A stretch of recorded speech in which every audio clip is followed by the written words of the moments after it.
Class 9th भूगोल लेकर उपस्थित है आज। सिंधु घाटी की सभ्यता भारत एवं विश्व की प्राचीन सभ्यताओं में से एक है। बिहार में स्थित वैशाली विश्व का पहला गणराज्य है। बिल्कुल, ये बहुत ज़्यादा क्वेश्चन पूछा भी जाता है। विश्व में भारत ही एक ऐसा देश है जिसके नाम पर एक महानगर यानी हिंद महासागर है। भारत की स्थिति, भारत एक विशाल देश है, बिल्कुल सही है। इसका भूभाग 8 डिग्री 4 मिनट उत्तर से 37 डिग्री 6 मिनट उत्तर अक्षांश से तथा 68 डिग्री 7 मिनट पूर्व से 97 डिग्री 25 मिनट पूर्व देशांतर तक फैला हुआ है। भारत का दक्षिणतम बिंदु इंदिरा पॉइंट, ये भी कई बार क्वेश्चन में पूछा गया है, जो अंडमान निकोबार द्वीप समूह में स्थित है। कर्क रेखा भारत के बीचों बीच से गुजरती है। कर्क रेखा भारत के बीचों बीच से गुजरती है एवं इसे लगभग 2 बराबर भागों में बांटती है। कर्क रेखा से गुजरने वाली राज्य हैं 8 राज्य है: गुजरात, राजस्थान, मध्य प्रदेश, छत्तीसगढ़, झारखंड, पश्चिम बंगाल, त्रिपुरा तथा मिजोरम। इसी का एक ट्रिक भी है, मित्र पर गमछा झार। मित्र पर गमछा झार, मी से जो है मिजोरम है, त्र से जो है त्रिपुरा है, मित्र ग से गुजरात है, म से मध्य प्रदेश है, गम झा के से है झारखंड है। इसी प्रकार है मित्र पर गमछा झार। भारत का क्षेत्रफल 32.8 लाख वर्ग किलोमीटर है। कितना लाख वर्ग किलोमीटर है? 32.8, जो विश्व के कुल भौगोलिक क्षेत्रफल का 2.4। पूरे विश्व का भारत का जो क्षेत्रफल है मात्र 2.4% है। भारत की स्थल सीमा रेखा 7 देशों से मिलती है। भारत की जो स्थल सीमा यानी स्थल भूभाग है वो 7 देशों को टच करती है। ये 7 देश है: अफगानिस्तान, पाकिस्तान, भूटान, नेपाल, चीन, म्यांमार, बांग्लादेश शामिल है।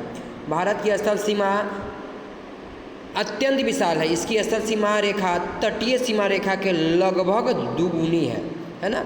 स्थल सीमा रेखा की कुल लंबाई 15,200 किलोमीटर है। 15,200 किलोमीटर है। मुख्य भूमि की तटीय सीमा रेखा की जो है 6,100 किलोमीटर है। यानी स्थल सीमा 15,200 और तटीय सीमा रेखा जो है 6,100 किलोमीटर है। भारतीय द्वीपों की तटीय सीमा रेखा सम्मिलित करने पर इसकी कुल लंबाई 7,516.6 किलोमीटर हो जाती है। भारत मोटे तौर पर त्रिभुजाकार है, यानी जनरली माना जाए तो भारत किस प्रकार का है? त्रिभुजाकार है। क्षेत्रफल की दृष्टि से भारत जो है पूरे विश्व में 7वां स्थान रखता है। क्षेत्रफल की दृष्टि से पहला रूस, दूसरा कनाडा, तीसरा चीन, चौथा यूएसए, 5वां ब्राज़ील, छठा ऑस्ट्रेलिया और 7वां भारत। अंतरिक्ष, समुद्र की ओर मुख स्थलीय भाग निकला हुआ सकरा या पतला भाग जो तीनों ओर से समुद्र से घिरा है। ऐसे ही भारत को प्रायद्वीप का देश कहा जाता है क्योंकि 3 साइड से समुद्र ही समुद्र है। आप लोग भी जानते हैं, पूर्व से बंगाल की खाड़ी, पश्चिम से अरब सागर और नीचे जो है दक्षिण में हिंद महासागर है। ठीक है, आगे ध्यान दीजिएगा। भारत में अरुणाचल प्रदेश और कच्छ के बीच स्थानीय समय में 2 घंटा का अंतर है। कितने घंटा? जब अरुणाचल प्रदेश में सूर्योदय होता है उस कक्ष में जो है अंधेरा रहता है, वहाँ 2 घंटे बाद सूर्योदय होता है। ऐसे 2 स्थानों में 30 डिग्री देशांतर विस्तार के कारण होता है। यानी किस प्रदेश के बीच 2 घंटा का अंतर्गत है? तो अरुणाचल प्रदेश और कच्छ के बीच। भारत की मानक देशांतर रेखा जो है 82 डिग्री से 30 मिनट पूर्वी देशांतर है, जो इलाहाबाद नैनी से होकर गुजरती है। बिल्कुल, देशांतर रेखा कहाँ से गुजरती है? इलाहाबाद नैनी से होकर गुजरती है। आगे ध्यान दीजिएगा। कर्क रेखा 23.5 डिग्री उत्तरी अक्षांश में भारत में लगभग बीच से गुजरती है और इसे लगभग 2 बराबर भागों में बांटती है। कर्क रेखा हमारे पड़ोसी राज्य झारखंड की राजधानी रांची तथा पड़ोसी देश बांग्लादेश होकर, यानी बिहार का पड़ोसी राज्य झारखंड से होकर कर्क रेखा गुजरती है, बिहार से होकर नहीं गुजरती है। ठीक है। अक्षांशीय विस्तार या दूरी का भारतीय जनजीवन पर काफ़ी प्रभाव पड़ता है। जैसे जम्मू कश्मीर राज्य विषुवत रेखा से काफ़ी दूर है। बिल्कुल, यानी विषुवत रेखा जो है बीचों बीच है, जहाँ सूर्य का प्रकाश सीधा पड़ेगा जिस प्रदेश पर, वहाँ गर्मी अधिक पड़ेगी, और जहाँ तिरछी पड़ेगी वहाँ गर्मी कम पड़ेगी, यानी ठंडा पड़ेगा। उसी प्रकार जम्मू कश्मीर तिरछा पड़ता है, इसलिए बर्फबारी होता है। और वही देखिए साउथ में, जैसे केरल और तमिलनाडु में विषुवत रेखा का काफ़ी निकट है, तो वहाँ गर्मी पड़ती है। भारत के पड़ोसी देश कौन है? सार्क जो है पड़ोसी देशों का एक एसोसिएशन है ना। इसके जो है स्थापना 1985 में हुई है। मुख्यालय काठमांडू नेपाल है। सार्क के 8 सदस्य हैं: भारत, पाकिस्तान, बांग्लादेश, श्रीलंका, नेपाल, भूटान, मालदीव और अफगानिस्तान। भारत की मुख्य भूमि पर स्थित धनुष कोटि से श्रीलंका का तट मात्र 24 किलोमीटर दूर है। इसी रेखीय द्वीपों को श्रृंखला को एडमस ब्रिज के नाम से जाना जाता है। किस नदी को बिहार का शोक? कोसी नदी को। कोसी नदी का उद्गम स्थल नेपाल से है। कोसी नदी 3 धाराओं अर्थात सोन, कोसी, अरुणा कोसी और तमुर कोसी के संगम से बना है। कर्मनाशा नदी को भारत का शोक, बिहार का शोक कोसी और भारत का शोक कर्मनाशा नदी को। कर्मनाशा नदी को उद्गम कैमूर जिला में होता है और बक्सर के समीप गंगा नदी में यह विलीन हो जाता है। ये सब अधिकतर गंगा के ही सहायक नदियाँ हैं। नेपाल में कोसी तटबंध के टूट जाने से 2008 में उत्तरी बिहार में भयंकर बाढ़ आई थी। भयंकर यानी त्रासदी वाला अगर बाढ़ पूछा जाए तो 2008 है। नेपाल के पूरब में भूटान स्थित है जो भारत के एक विशेष समझौते से जुड़ा है। यानी बिहार के किस साइड में नेपाल है तो उत्तर में आप कह सकते हैं, ठीक है। वस्तुतः आज भी भूटान की सुरक्षा एवं विकास की जिम्मेदारी भारत की है। भारत और चीन एक दूसरे से मैकमोहन, बिल्कुल ये भी कई बार क्वेश्चन पूछा गया है कि भारत और चीन जो है किस रेखा से जुड़ी हुई है, तो भारत और चीन मैकमोहन रेखा से जुड़ी है। भारत तथा पाकिस्तान एक दूसरे से रेड क्लिफ लाइन से जुड़े हुए हैं। किस लाइन से जुड़े हुए हैं? Red Cliff. क्षेत्रफल की दृष्टि से भारत विश्व का 7वां देश है। अध्याय 2 में आ जाइए, भौतिक स्वरूप, संरचना एवं उच्चावच।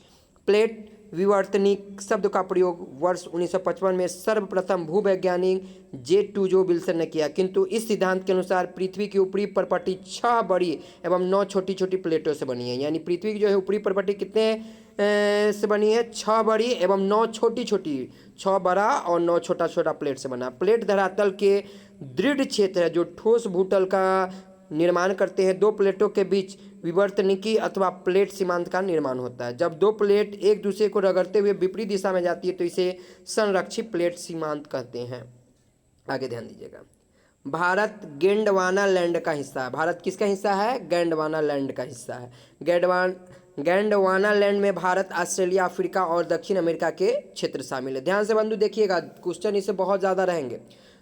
पूर्व में भूमंडल पर केवल एक ही भूखंड था जिसे पौंजिया कहा जाता है। उत्तरी भाग को अंगालैंड और दक्षिणी भाग को गोंडवाना लैंड कहा जाता है। तो हम लोग दक्षिणी भाग में हैं। इसके मध्य में टेथिस सागर था। प्रायद्वीप पठार गोंडवाना लैंड का अंश है और वास्तव में यही भाग भारत की आधार भूमि है, ठीक है। हिमालय के ऊपर उठने तथा उसके दक्षिण में टेथिस के शेष भाग के नीचे मुड़ने तथा उनमें अवसादी के निक्षेप के कारण एक बहुत बड़ी द्रोणी यानी बेसिन का निर्माण हुआ। इसके बाद उत्तरी पर्वतों एवं दक्षिणी के पठारों से बहने वाली नदियों के अवसाद के द्रोणी में निक्षेप होने से एक बड़े समतल भूभाग का विकास हुआ जो भारत का विशाल मैदान कहलाता है, मैदानी भाग। भारत के संपूर्ण क्षेत्रफल का 11% भाग पर्वतीय भाग, 28% पठारी क्षेत्र, 18% पहाड़ी और 43% भूभाग मैदानी है, ठीक है। लेकिन बिहार का मैदानी भाग जो है 95% है, मात्र 5% जो है पहाड़ी वाला है। हिमालय क्षेत्र में कई छोटी बड़ी हिमानियाँ मिलती है जो निम्न है: गंगोत्री, हिमनद, यमुनोत्री या सियाचिन मिलती है। हिमाचल प्रदेश का दर्रा कौन है? सिप किला। सिक्किम में नाथुला, ये बहुत ज़्यादा है, ये चीन से जो है ये सिक्किम में है। नाथुला और जालेपला दर्रा प्रमुख है। अरावली पर्वत यानी अवशिष्ट पर्वत जिसको कहा जाता है, इसका ज़्यादातर विस्तार राजस्थान में। अरावली पर्वत का विस्तार सबसे अधिक कहाँ है? राजस्थान में। अरावली पर्वत के पश्चिम में सिंधु और इसकी सहायक झेलम, चिनाब, रावी नदी, ब्यास और सतलज बहती है। अरावली पर्वत के पूर्व में गंगा और इसकी सहायक नदियाँ यमुना, गंडक, घाघरा, गोमती, सरयू, कोसी, महानदी, सोन आदि है। ताप्ती और नर्मदा दोनों नदियाँ भ्रंश घाटी से होकर गुजरती है और अरब सागर में गिरती है। कौन सी पहाड़ी कहाँ अवस्थित है? महेंद्रगिरी उड़ीसा, नलामलई, पालकोंडा, वेलिकुंडा, ये सब कहाँ है? आंध्र प्रदेश में। अन्नापलई, पचमपलई, शिवराय, पलन बेगिरी, ठीक है। ये छूटा हुआ है, देखना पड़ेगा कि कहाँ पर है। सामान्य तौर पर भारत को 6 भौतिक भागों में बांट सकते हैं। कितने भाग में? 6। ध्यान दीजिएगा, हिमालय पर्वत श्रेणी, उत्तर का विशाल मैदान, दक्षिण का पठार, तटीय मैदान, भारतीय मरुस्थल, द्वीप समूह। अब 6 भाग भारत को भौतिक विभागों में कितने में बांटे हैं? 6 भागों में। पहला है हिमालय पर्वत श्रेणी। यह भारत की उत्तरी सीमा पर फैला भूगर्भीय रूप से नवीन एवं बनावट की दृष्टि से वलित मूरदार पर्वत श्रृंखला है। हिमालय पर्वत श्रेणी का फैलाव पश्चिम से पूर्व दिशा में सिंधु और ब्रह्मपुत्र के बीच करीब 2500 किलोमीटर की लंबाई में अर्धवृत्त चाप के रूप में फैला है, ठीक है। आगे ध्यान दीजिएगा, इसका क्षेत्रफल 5 लाख वर्ग किलोमीटर। इसका क्षेत्रफल कितना है हिमालय का? 5 लाख वर्ग किलोमीटर। यह विश्व की सबसे ऊंची पर्वत श्रेणी है। बिल्कुल बहुत इंपॉर्टेंट है, हिमालय पर्वत श्रेणी जो है विश्व की सबसे ऊंची पर्वत श्रेणी। हिमालय के सबसे उत्तरी भाग को महान हिमालय या आंतरिक हिमालय या हिमाद्री कहते हैं। हिमालय के कुछ ऊंचे शिखर एवं भारत के राज्य। माउंट एवरेस्ट, ये सबसे ज़्यादा सीटेट में पूछा जाता है कि माउंट एवरेस्ट जो है वो किसका भाग है, नेपाल का। ये दुनिया की सबसे ऊंची चोटी माउंट एवरेस्ट है। माउंट गार्डविन आस्टिन पाक अधिकृत कश्मीर में पीओके में है, ठीक है। कंचनजंगा कहाँ है, सिक्किम में है। मकालू कहाँ है, नेपाल में। धैरागिरी कहाँ है, नेपाल में है। जास्कर पर्वत श्रेणी महान हिमालय का ही एक श्रेणी है। जास्कर के उत्तर में लद्दाख पर्वत है। हिमालय के उत्तर में काराकोरम पर्वत श्रेणी है जिसे ट्रांस हिमालय भी कहा जाता है। हिमालय के सबसे दक्षिणी श्रृंखला को श्रीबालिक कहा जाता है। यह हिमालय की सबसे नीची श्रृंखला है, ठीक है। हिमालय को पश्चिम से पूर्व तक स्थित क्षेत्रों के आधार पर भी विभाजित किया जाता है। सतलज एवं सिंधु के बीच स्थित हिमालय के भाग को पंजाब हिमालय के नाम से जाना जाता है। कश्मीर का हिमालय भी इसी के अंतर्गत आता है। सतलज और काली नदियों के बीच स्थित हिमालय के भाग को कुमायूं हिमालय के नाम से जाना जाता है। हिमालय के पश्चिम से पूर्व की ओर वर्गीकरण, पंजाब हिमालय या कश्मीर हिमालय सिंधु एवं सतलज नदी के बीच का क्षेत्र है। पंजाब हिमालय कश्मीर हिमालय किस क्षेत्र का है, सिंधु एवं सतलज नदी के बीच के क्षेत्र को कहा जाता है। कुमायूं हिमालय सतलज एवं काली नदी के बीच के क्षेत्र को। नेपाल हिमालय काली एवं तीस्ता नदी के बीच का क्षेत्र। असम हिमालय तीस्ता एवं दिहांग यानी ब्रह्मपुत्र नदी के बीच का क्षेत्र को कहा जाता है। उत्तर का विशाल मैदान, हिमालय पर्वत के दक्षिण और पश्चिमी पठार के उत्तर 3 प्रमुख नदी प्रणालियों सिंधु गंगा ब्रह्मपुत्र और उसकी सहायक नदियों से बना विशाल मैदान सिंधु गंगा ब्रह्मपुत्र का मैदान कहा जाता है। यह मैदान जलोढ़ मिट्टी का बना है। किस मिट्टी का, जलोढ़। यह मैदान भारत का ही नहीं बल्कि विश्व का सबसे अधिक उपजाऊ और घनी जनसंख्या वाला मैदान है। विश्व की सबसे, यानी ये भारत के ही नहीं विश्व का सबसे अधिक उपजाऊ और घनी जनसंख्या वाला मैदान है। ब्यास और सतलज के बीच 2 आव को बिस्ट उदो आव कहते हैं। कोसी नदी को बिहार का शोक। उत्तरी गंगा की प्रमुख नदियाँ कौन कौन है, यानी उत्तरी गंगा जो हम लोग हैं वो है गंडक, बूढ़ी गंडक, बागमती, कमला, कोसी और महानंदा। यहाँ की नदियों में प्रति वर्ष बाढ़ आते हैं जिसके कारण यहाँ झारन झील दलदल और चौड़ी भूमि का विस्तार होता है। दक्षिण गंगा की प्रमुख नदियाँ जो हैं, यानी दक्षिणी में बिहार की बात ही समझिए, सोन है, पुनपुन है, फल्गु है तथा चानन है। ये नदियाँ ग्रीष्म काल में सूख जाती है या जल की पत्ती धारा के रूप में प्रवाहित होती है। निम्न क्षेत्र को यहाँ जल्ला और टाल कहा जाता है जो नई जलोढ़ मिट्टी का क्षेत्र है, ठीक है। ब्रह्मपुत्र नदी में स्थित माजोली द्वीप विश्व का सबसे बड़ा नदी द्वीप है। विश्व का सबसे बड़ा नदी द्वीप कौन है, ब्रह्मपुत्र नदी में स्थित माजोली द्वीप। बांगर, गंगा के मैदान में जहाँ नदियों द्वारा पुरानी, यानी गंगा के जो पेटी वाला जो होता है उसी को बांगर कहा जाता है। गंगा के मैदान में जहाँ नदियों द्वारा पुरानी मिट्टी के ऊंचे मैदान बन गए हैं वहाँ नदियों के जल नहीं पहुँच पाते, उसे बांगर कहते हैं। यानी बीच में नहीं देखते हैं सूखा सूखा जो क्षेत्र होता है उसी को बांगर कहा जाता है, अर्थात पुरानी जलोढ़ मिट्टी को बांगर कहते हैं। खादर, यह नया कछारी भाग, हम लोग का जो उत्तरी बिहार की तरफ कछारिये ज़्यादा है, यह नया कछारी भाग जो निचली मैदान है जहाँ बाढ़ का जल प्रतिवर्ष पहुंचकर नई मिट्टी की परत जमा देते हैं उसे खादर कहा जाता है, ठीक है। इसलिए यह उपजाऊ होते हैं, गहन कृषि के लिए आदर्श माना जाता है, अर्थात नई जलोढ़ मिट्टी को खादर कहा जाता है। धूपगढ़ी की चोटी पंचमढ़ी पहाड़ी पर स्थित है। धूपगढ़ी पर्वत महादेव पहाड़ियों ने सतपुरा उच्चतम बिंद श्रृंखला में स्थित है। दक्कन का पहाड़ यानी ये जूट का जो है ना यहाँ ज़्यादा होता है। दक्कन का पहाड़ को दक्कन ट्रेप भी कहा जाता है। ये लावा द्वारा निर्मित है और 5 लाख वर्ग किलोमीटर फैला। इसके अंतर्गत मध्य प्रदेश महाराष्ट्र के अधिकांश भाग, पश्चिमी आंध्र प्रदेश कर्नाटक और तमिलनाडु राज्य के अधिकतर भाग आते हैं। पश्चिमी घाट पर्वत और पूर्वी घाट पर्वत एक दूसरे के साथ नीलगिरी पहाड़ियों से जुड़ा हुआ है। डोडा बेट्टा नीलगिरी पहाड़ी की सबसे ऊंची चोटी है। नीलगिरी पहाड़ी की सबसे ऊंची चोटी कौन है, डोडा बेट्टा। दक्षिण भारत की सर्वोच्च शिखर अन्नामुडी अन्नामलाई की पहाड़ी पर स्थित है, यानी कितना उसका है 2695 मीटर। आगे ध्यान दीजिएगा। राजस्थान के पश्चिमी में एक बड़ा शुष्क प्रदेश होगा जिसे भारतीय मरुस्थल या राजस्थान का मरुस्थल कहा जाता है। द्वीप समूह, बंगाल की खाड़ी के बड़े द्वीप समूह को अंडमान निकोबार द्वीप समूह के नाम से जाना जाता है। या बंगाल की खाड़ी के सबसे बड़े द्वीप समूह को किस नाम से जाना जाता है, अंडमान निकोबार। आगे, अंडमान निकोबार द्वीप समूह को 10 डिग्री चैनल 2 भागों में बांटती है। 10 डिग्री चैनल 2 भागों में बांटती है। अरब सागर के द्वीप में लक्षद्वीप मिनिकाएँ शामिल है। यह पूरा द्वीप समूह प्रवाल निक्षेप से बना है और 11 डिग्री चैनलों द्वारा 2 भागों में बढ़ता है। आगे ध्यान दीजिएगा। सैंडल पीक की ऊंचाई कितना है? 732 मीटर है। यह वन संपदा और समुद्री जीव के लिए क्या है? प्रसिद्ध है। सैंडल पीक अंडमान द्वीप समूह का सबसे ऊंचा स्थान है। भारत का सबसे प्राचीन भूखंड प्रायद्वीप पठार है। कौन पठार है? प्रायद्वीप पठार। बहुत ही शॉर्ट नोट्स है बंधु, एक बार ध्यान दीजिएगा, क्योंकि हम थोड़ा तेजी से इसलिए पढ़ रहे हैं क्योंकि वीडियो ज़्यादा समय का न बने। काराकोरम के सबसे ऊंचे पर्वत शिखर का नाम क्या है? Godwin Austin. ऊंचाई कितना है? 8,617 मीटर होगा। ठीक है, काराकोरम का सबसे ऊंचे पर्वत शिखर का क्या नाम है? Godwin Austin. अपवाह स्वरूप, अपवाह शब्द का अर्थ होता है जल प्रवाह से। एक नदी तंत्र द्वारा जिस क्षेत्र का जल प्रवाहित होता है उसे अपवाह द्रोणी यानी बेसिन कहा जाता है। विश्व की सबसे बड़ी अपवाह बेसिन अमेजन नदी की है।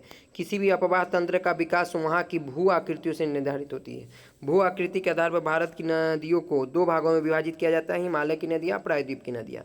हिमालय की नदियाँ आमतौर पर 12मासी होती हैं। इन्हें वर्षा के जल के अतिरिक्त पर्वत की चोटियों पर जमे हिम के पिघलने से सालों भर जलापूर्ति होती रहती है। प्रायद्वीप नदी, जहाँ यहाँ की अधिकांश नदियाँ मौसमी हैं, जिसका स्रोत वर्षा का जल है। प्रायद्वीप भारत की अधिकांश नदियाँ पश्चिमी घाट से निकलकर बंगाल की खाड़ी में गिरती है। बंगाल की खाड़ी में गिरने वाली नदियों द्वारा डेल्टा और अरब सागर गिरने वाली नदियों द्वारा ज्वारंदमुख यानी एस्चुअरी का निर्माण होता है। भारत की प्रमुख नदियाँ: सिंधु नदी भारत की विशालतम नदियों में से एक है। इसका अत्यधिक हिस्सा पाकिस्तान में पड़ता है। यह तिब्बत के समीप मानसरोवर झील से निकलती है। चिनाब नदी सिंधु नदी की सबसे बड़ी सहायक नदी है। लद्दाख में सिंधु नदी गार्ज का निर्माण करती है, जिसे गिरगिट जॉर्ज कहते हैं। भारत पाकिस्तान सिंधु जल समझौता 1960 में हुआ। इसमें सिंधु नदी के जल का 80% पाकिस्तान को चला गया तथा 20% हिस्सा भारत को मिला। गंगा नदी की मुख्य धारा भागीरथी की उत्पत्ति हिमालय पर्वत गंगोत्री हिमालय के गौमुख से हुआ। अलकनंदा उत्तराखंड स्थित देवप्रयाग में भागीरथी से मिल जाती है तथा गंगा नदी के नाम से प्रवाहित होती है। गंगा मैदानी भागों में पहली बार हरिद्वार में आता है। गंगा नदी की कुल लंबाई जो है 2525 किलोमीटर है। गंगा नदी उत्तराखंड, उत्तर प्रदेश, बिहार एवं पश्चिम बंगाल राज्यों से बहती हुई फरक्का होते बांग्लादेश से प्रवेश करती है। गंगा नदी को बांग्लादेश में पद्मा के नाम से पुकारा जाता है। हिमालय की अनेक नदियाँ यमुना, घाघरा, गंडक, कोसी आदि अपने जल को गंगा में प्रवाहित करती है। इसके अतिरिक्त सोन नदी जो मध्य प्रदेश के अमरकंटक झील से निकलती है, यह उत्तर प्रदेश एवं झारखंड राज्यों से होते हुए बिहार के पटना जिले में गंगा नदी में विलीन हो जाती है। फरक्का के समीप गंगा दो भागों में बढ़ती है। प्रथम भाग हुगली गंगा की वितरिक के रूप में डेल्टा होते बंगाल की खाड़ी में जा गिरती है। दूसरी भाग मुख्य धारा के रूप में बांग्लादेश में प्रविष्ट होती है, जहाँ ब्रह्मपुत्र नदी इसमें आकर मिलती है। इस संगम के मेघना के नाम से पुकारा जाता है।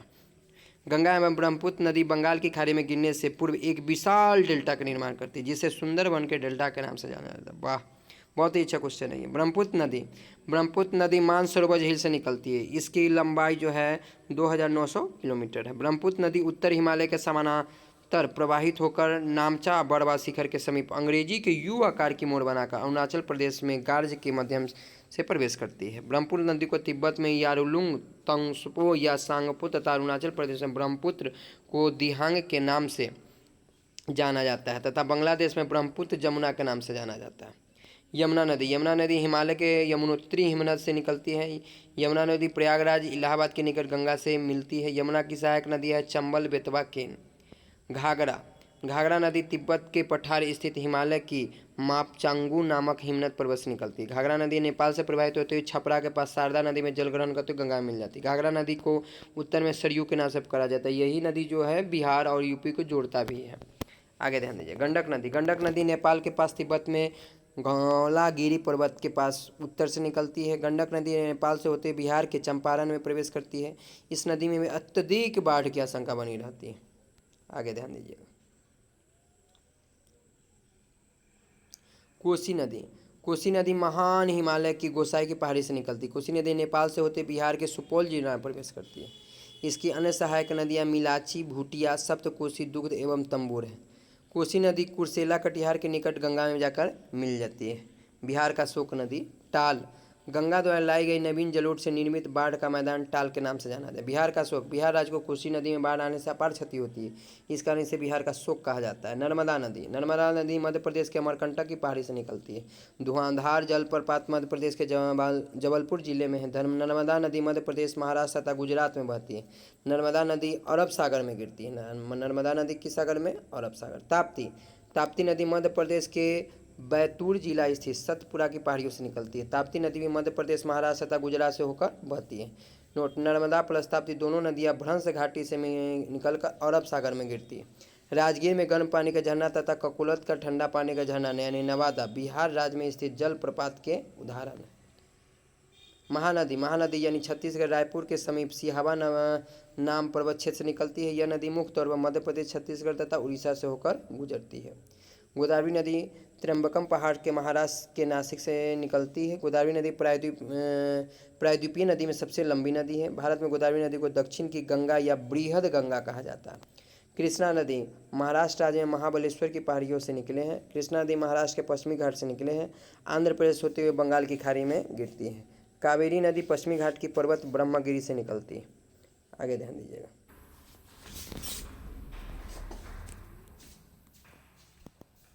बोलिए, बोलो। है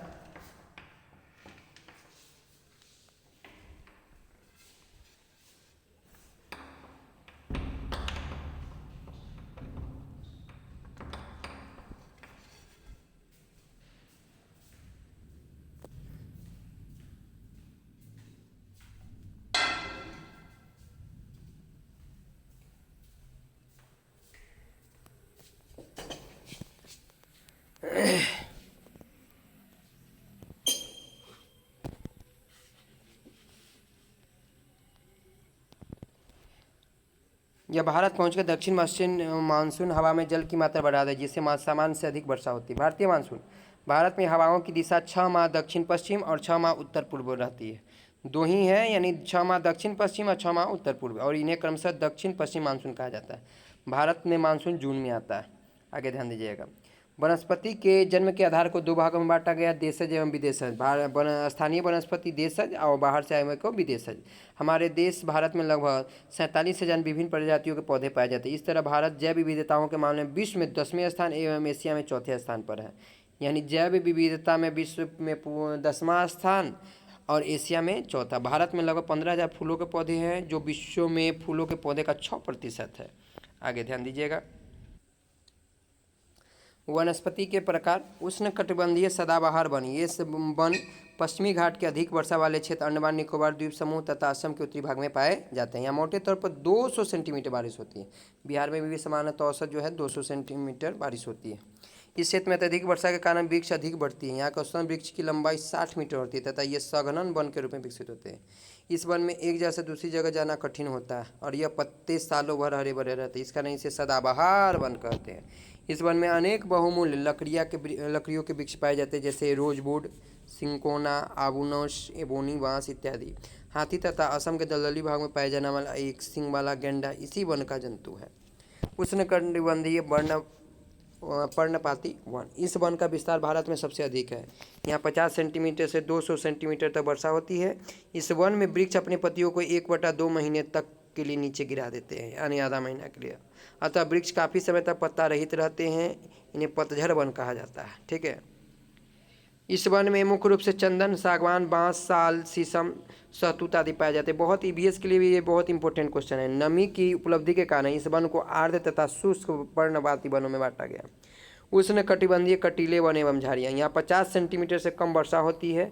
यहाँ पानी की कमी उपलब्धता रहने के वजह से खजूर, यानी उपलब्धता रहने की वजह खजूर, यूफोनिया, एकेनिया, बबूल, नागफनी आदि की जातियाँ पाई जाती है। ट्रांसह्यूमन पर्वतीय क्षेत्र में तापमान परिवर्तन के साथ अपने पशुओं के चारण हेतु गर्मी ऋतु में अधिक ऊंचाई पर चढ़कर तथा जाड़े में घाटी में नीचे उतरकर पशु चारण क्रिया को ट्रांसह्यूमन कहा जाता है।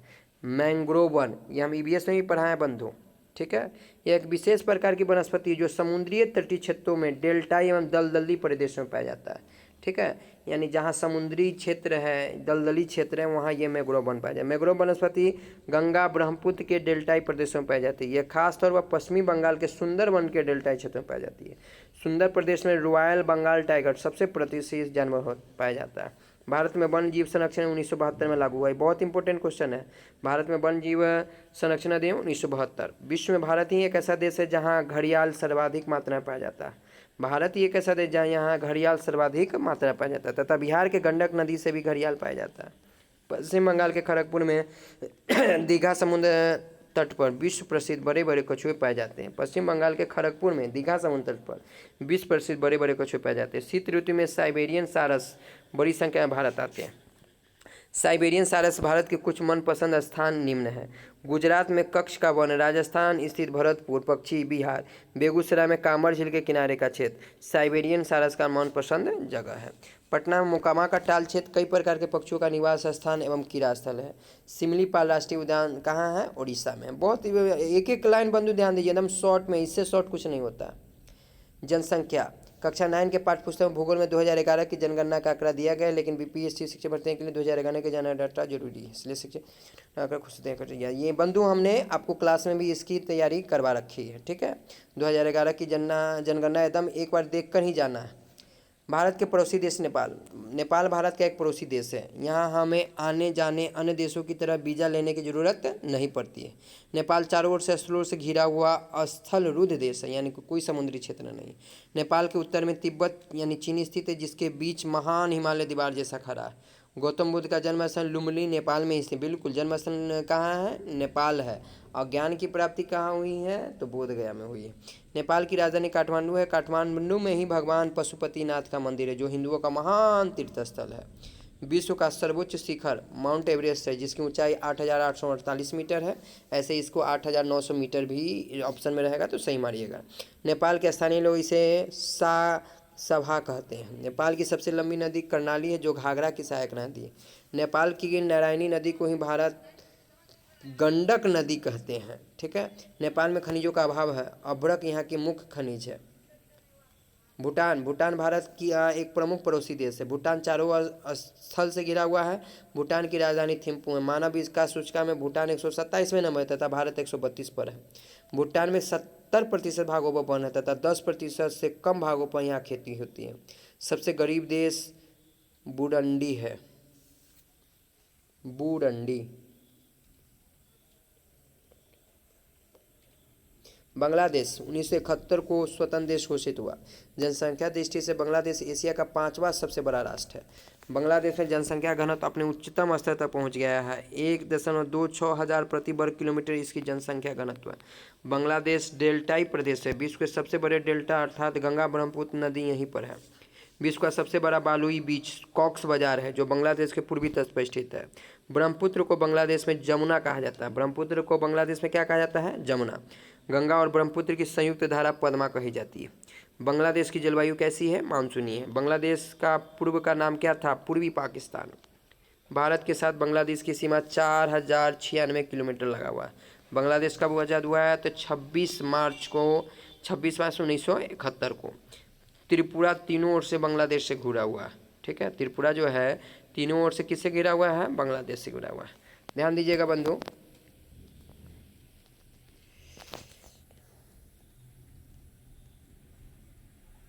श्रीलंका, जिसको सिलोन, श्रीलंका एशिया महाद्वीप में भारत के दक्षिण में स्थित हिंद महासागर का एक बड़ा द्वीप है।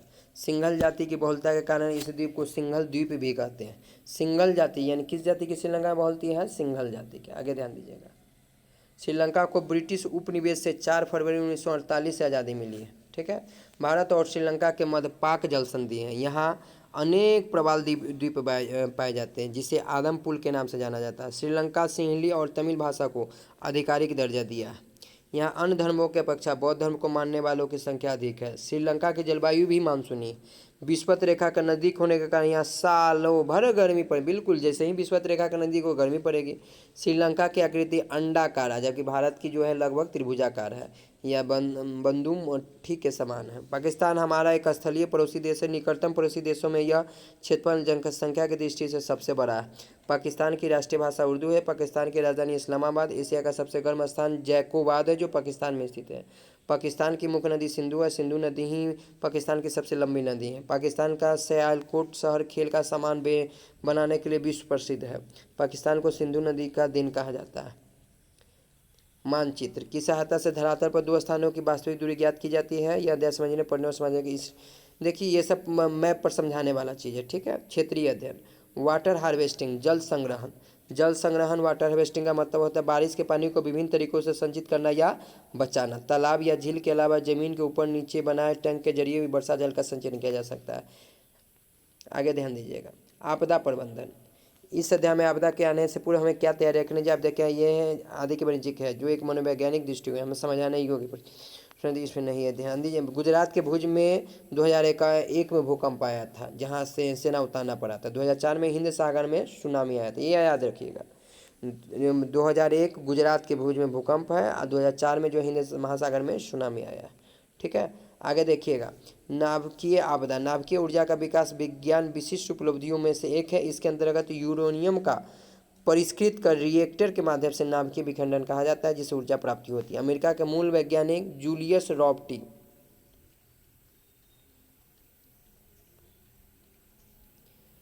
ओपेनहाइमर को परमाणु विज्ञान का जनक कहा जाता है। परमाणु विज्ञान का जनक कौन है? ओपेनहाइमर। सिर्फ नाम ये भी याद रखिएगा तभी काम चल जाएगा। ऐसे इनका पूरा नाम जो है जूलियस रॉबर्टी ओपेनहाइमर है। परमाणु बम का सर्वप्रथम प्रयोग अमेरिका में जापान के खिलाफ 1945 में किया गया। 6 अगस्त 1954 हिरोशिमा, 9 अगस्त 1945, ये भी 45 से होगा। 6 अगस्त 1945 हिरोशिमा, 9 अगस्त 1945 नागासाकी।